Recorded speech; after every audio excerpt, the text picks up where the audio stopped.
नमस्कार प्यारे विद्यार्थियों, मैं प्रवीण कुमार कैरेटिक्स क्लासेस की ऑनलाइन कोचिंग में आपका स्वागत करता हूं। हम पढ़ रहे थे मैथमेटिक्स यानी कि मैथ क्लास 10th के लिए, जिसमें मैं आपको पॉलिनोमियल्स यानी कि बहुपद और linear equation in two variable 2 chapter आपको कंप्लीट करा चुका हूं।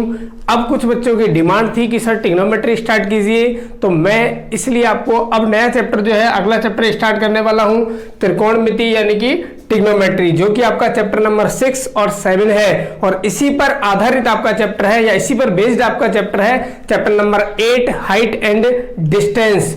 तो आप देखते जाइए, हम लोग आगे चैप्टर स्टार्ट कर रहे हैं त्रिकोणमिति और सीबीएसई बोर्ड के लिए ये चैप्टर है आपका चैप्टर नंबर आपका 8 और कंप्लीट चैप्टर 8 जो है वो ट्रिग्नोमेट्री पर बेस है। बहुत सारे बच्चे कहते हैं कि ट्रिग्नोमेट्री सर टफ है टफ है टफ है, तो आज आप कॉपी पेन लेकर के बैठिए मेरे साथ में और स्टार्ट कीजिए पढ़ना ट्रिग्नोमेट्री और डिसाइड कीजिए कि ये टफ है या इजी है। चलिए हम लोग इसके इंट्रोडक्शन की बात करते हैं थोड़ा सा कि क्या है ट्रिग्नोमेट्री।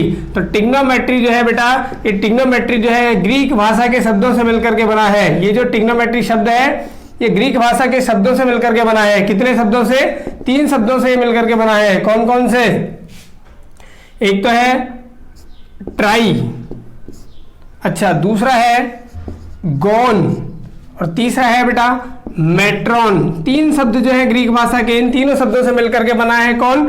ट्रिग्नोमेट्री। आप इनका अर्थ देखिए कि इनका मीन क्या है। ट्राई मतलब हो गया बेटा आपका 3, ट्राई मतलब क्या हो गया 3, और गॉन का मतलब है आपका साइड्स। गॉन का मतलब क्या है? साइड्स, यानी कि एक तरीके से मैं कहूं आपसे हिंदी में तो भुजा। और 3 मतलब क्या हो गया? आप जानते ही हो बेटा 3, तो 3 भुजा। मेट्रॉन यानी कि क्या हो गया? मेजर। मेट्रॉन यानी क्या हो गया बेटा? मेजर। मेजर यानी कि मेजरमेंट एक तरीके से, यानी कि मापन हो गया या माप हो गया, माप या फिर मापन हो गया। तो आपको क्या पता लग रहा है? 3 भुजाओं का मापन ही क्या है? ट्रिग्नोमेट्री है। 3 भुजाओं का मापन क्या है? ट्रिग्नोमेट्री है। हिंदी में हम लोग चलते हैं, हिंदी में लिखा हुआ बेटा आपका त्रिकोणमिति। अगर मैं इस वर्ड का 3 पार्टों में संधि विच्छेद कर दूं, एक तरीके से इसको डिवाइड कर दूं 3 पार्ट्स में, तो क्या निकलेंगे? त्रि प्लस कोण प्लस मिति। 3 वर्ड आपके हिंदी में नजर आ रहे हैं। कौन कौन से? त्रिकोण मिति। अच्छा, तो इनका अर्थ क्या है? त्रि का मतलब है बेटा 3, त्रि का मतलब क्या है? 3। कोण आप लोग जानते ही हो, कोण एक तरीके से, या फिर मैं बोल दूं एक तरीके से बेटा कोना, अपनी भाषा में बोलूं तो क्या? कोने। कोण यानी कि कोने हो गया। मिति यानी कि क्या होगी बेटा? आकृति। तो क्या बता रहे हैं? 3 कोणों वाली आकृति। हिंदी में भी अपने को क्या पता लग रहा है? 3 कोणों वाली आकृति। और यहां से पता लग रहा है बेटा अपने को 3 भुजाओं का मापन या 3 भुजाओं वाली आकृति। तो जनरली अगर मैं बात करूं तो क्या बता रही है ट्रिग्नोमेट्री? ट्रिग्नोमेट्री बता रही है बेटा द स्टडी ऑफ, ट्रिग्नोमेट्री में हमें करना क्या है? The study of sides and angles of A triangle. तो हमें पढ़ना क्या है बेटा? किसी त्रिभुज के कोणों और उनकी भुजाओं को पढ़ना है अपने को। यानी ट्रिग्नोमेट्री एक तरीके से आप डेफिनेशन बनाने जाओगे कि क्या है ट्रिग्नोमेट्री, क्या है ट्रिग्नोमेट्री, व्हाट इज ट्रिग्नोमेट्री। तो क्या बोलोगे? The study of sides and angles of A triangle. एक त्रिभुज के भुजाओं और उसके कोणों का अध्ययन ही क्या है? ट्रिग्नोमेट्री है। तो अपन लोग स्टार्ट करते हैं बेटा किससे? ट्राइंगल से। हमें पढ़ना क्या है? इस कंप्लीटली ट्रिग्नोमेट्री में अपने को क्या पढ़ना है? ट्राइंगल पढ़ना है। और ट्राइंगल की अगर मैं बात करूं तो त्रिभुज जो है आपके कितने प्रकार के होते हैं बेटा? तो कोण के आधार पर मैं देखिए आपको डिवाइडेशन करता हूं कि कितने प्रकार के होते हैं त्रिभुज। ट्राइंगल्स जो है आपके बेटा, ट्राइंगल्स जो है देखिए ध्यान से, ट्राइंगल्स यानी कि त्रिभुज कितने प्रकार के होते हैं? तो त्रिभुज बेटा मेनली आपके पास में मुख्यतः 3 प्रकार के होते हैं। कौन कौन से? चलिए स्टार्ट करते हैं बेटा। कौन कौन से अपने पास में त्रिभुज होते हैं देखिए ध्यान से। एक तो है बेटा न्यून कोण त्रिभुज। कौन सा है? हिंदी में देखिए पहले, फिर मैं इंग्लिश में बताऊंगा। न्यून कोण त्रिभुज। अच्छा, उसके बाद है आपका अधिक कोण त्रिभुज। अधिक कोण त्रिभुज। और है आपका एक समकोण त्रिभुज। इंग्लिश में सुनिएगा बेटा। एक जो न्यून कोण त्रिभुज है इसको बोलते हैं हम लोग acute angle triangle. Acute angle triangle न्यून कोण त्रिभुज। ये हो गया बेटा आपका एब्ट्यूस angle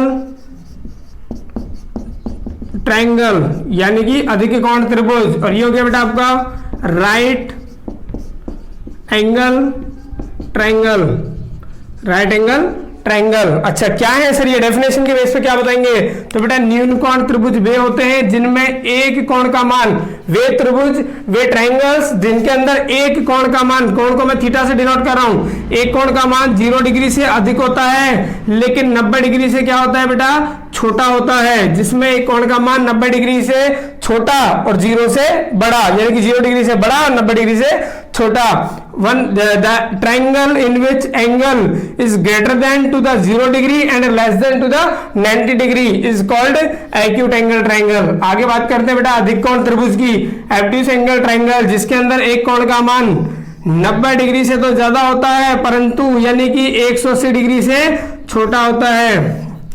The obtuse angle triangle किसे कहेंगे बेटा? The triangle in which one angle greater than to the 90 degree and less than to the 180 degree। अच्छा देखिए जब थीटा की वैल्यू बेटा 0 से बड़ी 90 से छोटी हो गई, 90 से छोटी भी हो गई, 90 से बड़ी भी हो गई, तो अब तीसरी बची क्या? अरे 90 ही हो गया ना, तीसरा बचा कौन रह गया बेटा? 90 ही बचा रह गया, यानी कि 90 degree. The triangle in which one angle is 90 degree is called right angle triangle, यानी कि समकोण त्रिभुज। वह त्रिभुज जिसमें एक कोण का मान 90 डिग्री होता है समकोण त्रिभुज होता है, जिसमें एक कोण का मान 90 से ज्यादा 180 से कम होता है अधिक कोण त्रिभुज होता है, और वह कोण जिसमें एक कोण का मान जो है 0 से अधिक और 90 से छोटा होता है न्यून कोण त्रिभुज होता है। अधिकांश बच्चों को यह नहीं पता होगा कि ट्रिग्नोमेट्री अप्लाई कहां होती है, कहां पर। बच्चे तो जहां पर ट्रायंगल दिखा नहीं कि लग गए ट्रिग्नोमेट्री लगाने के लिए, ऐसा नहीं होता बेटा। न्यून कोण त्रिभुज और अधिक कोण त्रिभुज में ट्रिग्नोमेट्री अप्लाई नहीं करनी है आपको। पढ़ना कौन सा है? समकोण त्रिभुज। कौन से ट्रायंगल में ट्रिग्नोमेट्री अप्लाई होती है? समकोण त्रिभुज में अप्लाई होती है। तो आज के बाद याद रखना बेटा, ऐसा नहीं है कि ट्रायंगल देखा और लग गए ट्रिग्नोमेट्री लगाने के लिए, ऐसा नहीं करना। पहले क्या देखना है कि वो समकोण त्रिभुज है नहीं है, राइट एंगल ट्रायंगल है नहीं है, कैसे पहचानोगे?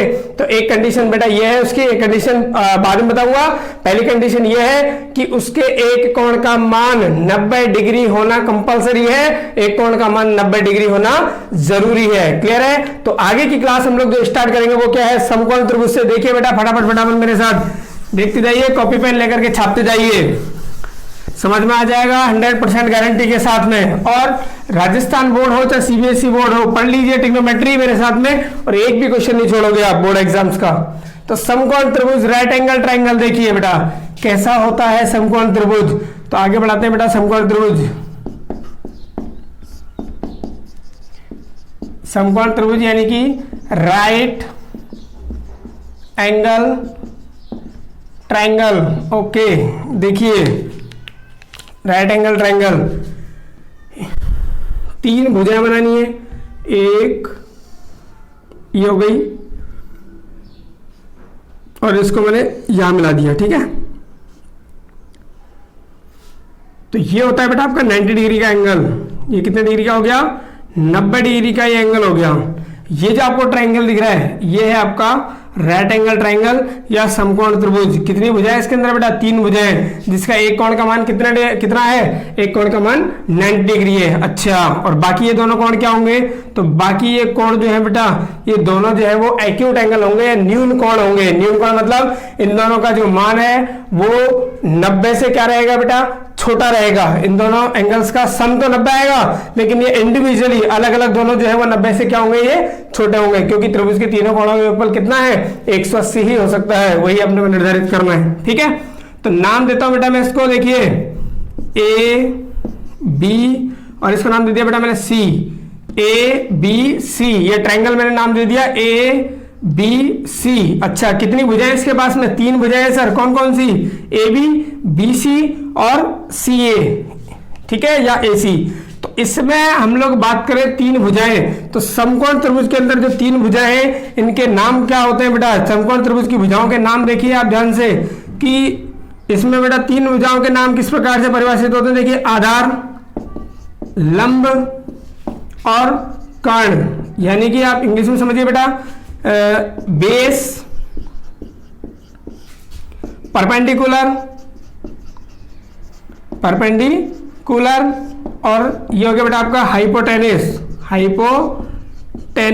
ठीक है, हाइपोटेनस यानी कि ये हो गया आपका आधार, लंब, कर्ण, यानी कि बेस, परपेंडिकुलर एंड हाइपोटेनस। तो कौन सा तो हाइपोटेनस होता है, यानी कौन सी भुजा तो कर्ण होती है, कौन सी भुजा लंब होती है, कौन सी भुजा जो है वो आधार होती है या बेस होता है। तो ये समझिए बेटा ध्यान से, ट्रायंगल देख करके हम लोग पहचानेंगे कि कौन सी भुजा जो है वो आधार है यानी कि बेस है, कौन सी परपेंडिकुलर यानी कि लंब है, कौन सी जो है आपके पास हाइपोटेनस यानी कि कर्ण है।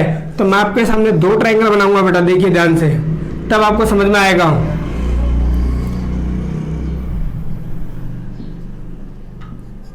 ये 90 डिग्री हो गया, इसको मैंने नाम दे दिया ए, बी और सी।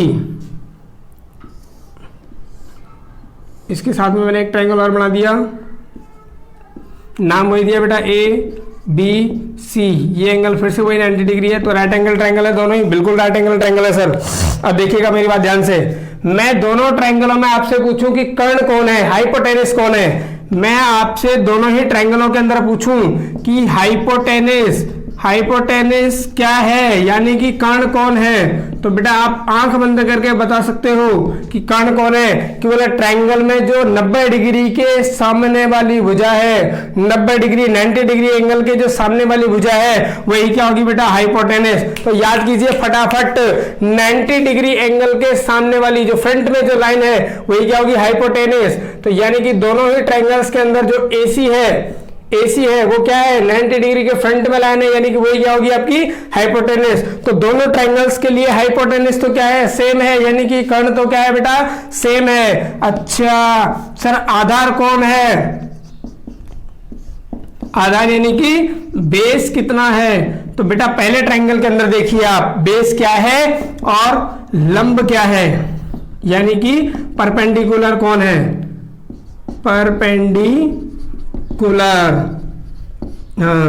परपेंडिकुलर। ठीक है, तो पहले परपेंडिकुलर पहचानने के लिए आप ट्रायंगल में ये देख लीजिएगा कि एंगल किसके लिए डिफाइन करवाना चाहता है, वो एंगल ए के लिए आपसे पूछ रहा है या एंगल सी के लिए आपसे पूछ रहा है। एंगल देना बहुत जरूरी है। इस 90 डिग्री एंगल से हम लोग आधार का और लंब का पता नहीं लगा सकते, इन दोनों में से मुझे एक कोण देना पड़ेगा, उससे मैं परिभाषित करके बता पाऊंगा। तो यहां देख रहा हूं बेटा मैं एंगल ए के लिए, और यहां देख रहा हूं बेटा मैं एंगल सी के लिए, ध्यान रखना एंगल सी के लिए। ठीक है, तो एंगल ए के लिए हो चाहे एंगल सी के लिए हो, कर्ण तो आपका क्या रहेगा बेटा, हाइपोटेनस तो आपका क्या रहेगा, सेम रहेगा, बट बदल कौन जाएगा, आधार लंब दोनों बदल जाएंगे। तो बात समझिएगा बेटा कि एंगल के फ्रंट में जो लाइन है 90 डिग्री नहीं होना चाहिए ये एंगल, ध्यान रखना। और आपको मालूम है कि जब एक 90 हो गया तो ये इन दोनों में से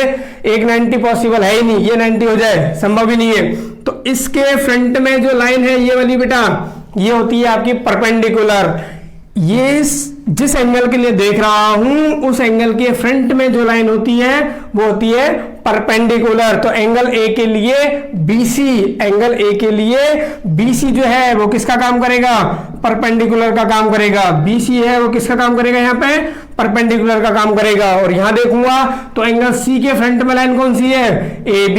एंगल C के फ्रंट में लाइन कौन सी है बेटा, AB। तो एंगल C के लिए AB जो है, एंगल C के लिए कौन, AB जो है वो किसका काम करेगा, AB किसका काम करेगा, परपेंडिकुलर का काम करेगा।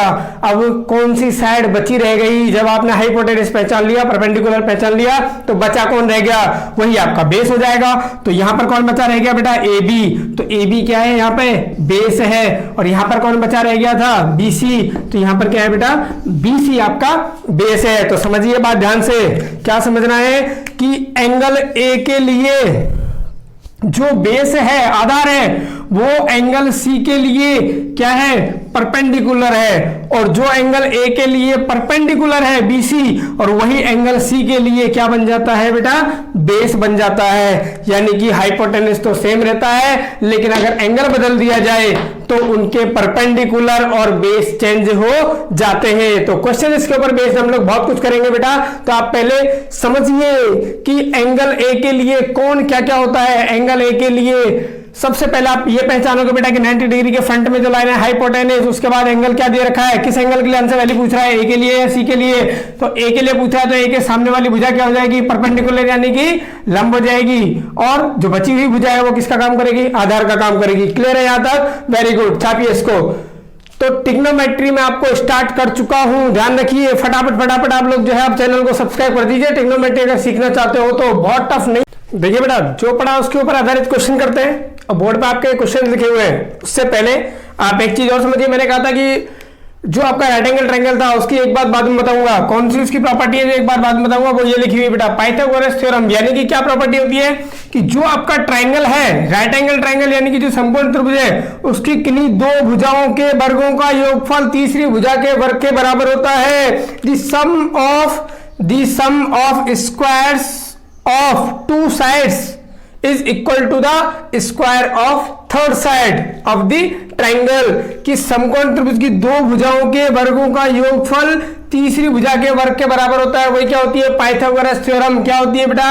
Hypotenuse square equal to base square plus perpendicular square, यानी कि कर्ण स्क्वायर बराबर आधार स्क्वायर प्लस लंब स्क्वायर। हाइपोटेनस निकालना होगा, कर्ण अगर निकालना होगा तो स्क्वायर हटा करके ऊपर क्या लगा दूंगा? अंडर रूट लगा दूंगा। देखिए लगा दिया, hypotenuse equal to under root में base square plus perpendicular square. गलत लिखा है ना, hypotenuse equal to under root में बेस स्क्वायर प्लस क्या हो गया बेटा? Perpendicular square. याद कर रखिएगा कि दो भुजाएं दे रखी होंगी, तीसरी कैसे निकालनी है? दो भुजाएं कभी ट्रायंगल की दे रखी हो तो तीसरी कैसे निकालनी है? पाइथागोरस थ्योरम से। अच्छा, अभी तक हमने क्या पढ़ाया था बेटा? Angle C, angle A. Angle A के लिए आपको मैंने तीनों साइड बता दी, लंब कौन है, आधार कौन है, कर्ण कौन है। देखिए एंगल ए के फ्रंट में सब कुछ लिखा हुआ है। एंगल ए के लिए बीसी जो है क्या हो गया बेटा? लंब हो गया। कर्ण कौन हो गया? एसी हो गया। आधार कौन हो गया? एबी। अरे खुद देख लो यार, मैं क्या बताऊंगा आपको। एंगल सी के लिए क्या हो गया? एंगल सी के फ्रंट में कौन सी लाइन है? वही आपकी क्या हो जाएगी? परपेंडिकुलर। तो मैंने एबी को परपेंडिकुलर लिखा नहीं लिखा? लिख दिया सर। अच्छा, 90 डिग्री फ्रंट में लाइन हाइपोटेनस, तो सीए को मैंने जो है हाइपोटेनस लिखा नहीं लिखा? बिल्कुल लिखा होगा। एसी या सीए क्या हो गया बेटा? हाइपोटेनस। एसी क्या हो गया बेटा? हाइपोटेनस। अच्छा, रिमेनिंग साइड किसके लिए? एंगल सी के लिए बची हुई साइड कौन सी है? सीबी। सीबी सीबी या बीसी क्या हो गया बेटा? बेस हो गया। ऐसे ही एंगल ए के लिए बची हुई साइड का काम कौन करेगा? ए बी करेगा। तो ए बी क्या हो गया? आपका आधार हो गया। पहचानना सीख गए आप लोग। चलिए दो क्वेश्चन फटाफट कीजिए। क्वेश्चन क्या लिखे हुए? त्रिभुज पी क्यू आर, दो ट्रायंगल है बेटा। त्रिभुज पी क्यू आर में एंगल पी व एंगल आर के लिए पी बी एच यानी कि परपेंडिकुलर बेस और हाइपोटेनस ज्ञात करो। दोनों ट्रायंगल्स के लिए आपको क्या ज्ञात करना है? लंब, आधार और कर्ण की वैल्यू ज्ञात करनी है। क्या क्या है? चलिए बहुत बढ़िया, फटाफट क्वेश्चन करते हैं। अरे आप लोग खुद ही कर लीजिए बेटा, कॉपी पेन लेकर के तो बैठे ही हो। फटाफट कीजिए, क्या आंसर आएगा जल्दी। इस एंगल के लिए अगर मैं देखूंगा, इस ट्रायंगल के लिए, तो एंगल पी के लिए अगर मैं पहले देखना चाहता हूं एंगल पी के लिए, और इस पहले वाले क्वेश्चन के लिए बेटा देखिए, पहले क्वेश्चन का मैं सॉल्यूशन कर रहा हूं और इधर लिख दिया मैंने एंगल आर के लिए। अच्छा, एंगल पी के लिए अगर देखना चाहूंगा तो सर एंगल पी के जो फ्रंट में लाइन है, एंगल पी के फ्रंट में लाइन कौन सी है बेटा? R Q. आर क्यू की वैल्यू कितनी है? 3 मीटर। सबके पीछे देखिए बेटा मीटर लगा देते हैं, ये लगा दिया हमने मीटर, ठीक है। तो एंगल पी के लिए परपेंडिकुलर कौन है? परपेंडिकुलर कौन होता है? एंगल के सामने वाली भुजा होती है सर। तो एंगल के सामने वाली भुजा क्या होगी? परपेंडिकुलर यानी कि लंब, परपेंडिकुलर यानी कि लंबा हो गया। R Q. R Q, R Q का वैल्यू कितना है बेटा? 3 मीटर। ये क्या हो गया सर? परपेंडिकुलर यानी कि लंब हो गया। अच्छा, 90 डिग्री के सामने वाली भुजा क्या होती है? 90 डिग्री सामने वाली भुजा होती है सर कर्ण यानी कि हाइपोटेनस। तो हाइपोटेनस कितना हो गया बेटा? 5 मीटर हो गया है। Very good. अच्छा, बची भुजा कौन है? P Q. तो पी क्यू किसका काम करेगा? इसके लिए आधार का काम करेगा पी क्यू। तो कितनी वैल्यू है उसकी बेटा? यानी कि बेस का काम करेगा। कितनी वैल्यू है उसकी? 4 मीटर। तो ये हो गया आपके एंगल पी के लिए। इसी प्रकार एंगल क्यू के लिए, अरे जोर जोर से चिल्ला चिल्ला करके बताइए क्या आंसर आएगा। फटाफट ताकि घर वालों को भी लग जाए कि आप लोग घर पे आज मोबाइल पे पहली बार पढ़ रहे हो। अच्छा, एंगल आर के लिए, एंगल आर के फ्रंट में लाइन कौन सी है बेटा? P Q. पी क्यू की वैल्यू कितनी है? 4m। तो परपेंडिकुलर का काम कौन करेगा? एंगल आर के लिए 4 मीटर करेगा।